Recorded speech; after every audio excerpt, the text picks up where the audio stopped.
Iran மீதான Israel மற்றும் அமெரிக்காவின் தாக்குதல் எதிரொலியாக இந்தியாவில் ஆங்காங்கே வன்முறை சம்பவங்கள் மற்றும் போராட்டங்கள் வெடிக்கக்கூடும் என மத்திய உள்துறை அமைச்சகம் மாநில அரசுகளுக்கு எச்சரிக்கை விடுத்துள்ளது. இது தொடர்பான கூடுதல் தகவல்களை தருகிறார் எமது செய்தியாளர் நிரஞ்சன். விவரங்கள் என்ன? தற்போது மத்திய உள்துறை அமைச்சகம் சார்பாக அனைத்து மாநில தலைமைச் செயலாளர்கள் மற்றும் காவல்துறை தலைவர்களுக்கு அவசர கடிதம் என்பது எழுதப்பட்டிருக்கின்றது. அதில் மிக முக்கியமாக இஸ்ரேலின் உச்ச தலைவரான காமேனி அவர்கள் கொல்லப்பட்டதன் எதிரொலியாக இந்தியாவில் ஆங்காங்கே போராட்டங்கள் என்பது நடத்தப்பட்டு வருகின்றது. இந்த போராட்டங்களின் எதிரொலியாக உள்நாட்டில் பிரச்சனைகள் ஏற்படலாம், கலவரங்கள் மூழ்வதற்கான வாய்ப்புகள் இருப்பதாக உளவுத்துறை எச்சரிக்கை என்பது கிடைக்கப்பட்டிருக்கின்றது. எனவே இதனை கருத்தில் கொண்டு கவனமாக செயல்படுமாறு மாநில அரசுகளுக்கு அறிவுறுத்தல் என்பது கொடுக்கப்பட்டிருக்கிறது.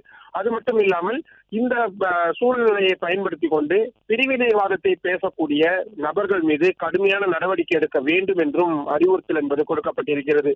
சமூக வலைதளங்கள், வாட்ஸ்அப், எக்ஸ் சமூக வலைதள பக்கம், பேஸ்புக் உள்ளிட்ட அனைத்து சமூக வலைதள பக்கங்களையும் தீவிரமாக கண்காணிக்குமாறும், நாட்டின் அமைதிக்கு குந்தகம் விளைவிக்கக்கூடிய வகையில் யாராவது பேசினார்கள் என்றால் அவர்கள் மீது கடுமையான நடவடிக்கை எடுக்க வேண்டும் என்றும் தற்பொழுது கேட்டுக் கொள்ளப்பட்டிருக்கின்றது.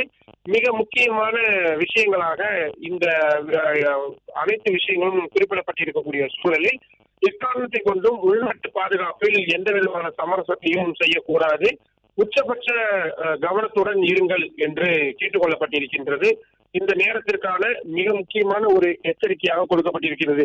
குறிப்பாக காஷ்மீர் உள்ளிட்ட முக்கியமான சியா முஸ்லிம்கள் இருக்கக்கூடிய பகுதிகளில் போராட்டங்கள் என்பது அதிகரித்து வரக்கூடிய சூழலில் கூடுதலான கண்காணிப்பை மேற்கொள்ளுங்கள் என்றும் அறிவுறுத்தல் கொடுக்கப்பட்டிருக்கின்றது. பிளே ஸ்டோர் மற்றும் ஆப் ஸ்டோரில் இருந்து பாலிமர் செயலியை QR கோடு மூலம் பதிவிறக்கம் செய்யுங்கள். செய்திகளை உடனுக்குடன் பெறுங்கள்.